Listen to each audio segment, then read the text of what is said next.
សេចក្តីនាំស្តីពីការបំពេញបែបបទនាំចេញមុខទំនិញមួយចំនួនទៅកាន់ទីផ្សារសហរដ្ឋអាមេរិកក្នុងប្រព័ន្ធស្វ័យប្រវត្តិកម្មទិន្នន័យគយអនុលោមកម្មប្រកាសអន្តរក្រសួងលេខ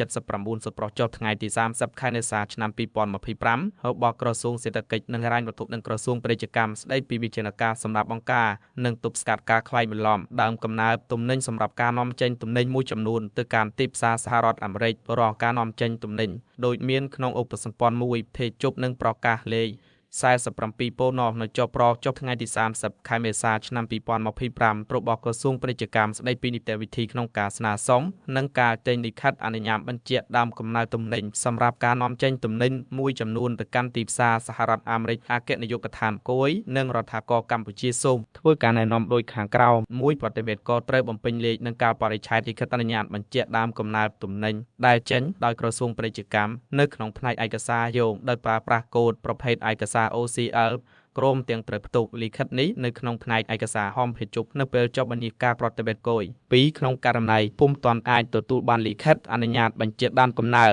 ទំនិញដែលចេញដោយក្រសួងពាណិជ្ជកម្មប្រតិវេតក៏ត្រូវបំពេញពាក្យថាឌីងក្នុងប្រអប់លេខយោងនិងត្រូវសរឯកសារនេះវិញដោយអនុវត្តនីតិវិធីកែតម្រូវប្រតិវេតគយជាធរមាន3មន្ត្រីគយនិងរដ្ឋាភិបាលមានសមត្ថកិច្ចត្រូវធ្វើការផ្ទៀងផ្ទាត់ការប្រកាសក្នុងប្រតិវេតគយនិងឯកសារគាំទ្រនានាជាមួយនឹងលិខិតអនុញ្ញាតបញ្ជាក់ដើមកំណើតទំនិញដែលចេញដោយក្រសួងពាណិជ្ជកម្មទទួលបានសេចក្តីណែនាំនេះគ្រប់អង្គភាពគយនឹងរដ្ឋាភិបាលប្រតិវេតក៏ព្រមទាំងធុលជនពាក់ព័ន្ធទាំងអស់ត្រូវចាប់ចែកអនុវត្តឲ្យមានប្រសិទ្ធភាពខ្ពស់ចាប់ពីថ្ងៃទី12ខែឧសភាឆ្នាំ2025តទៅ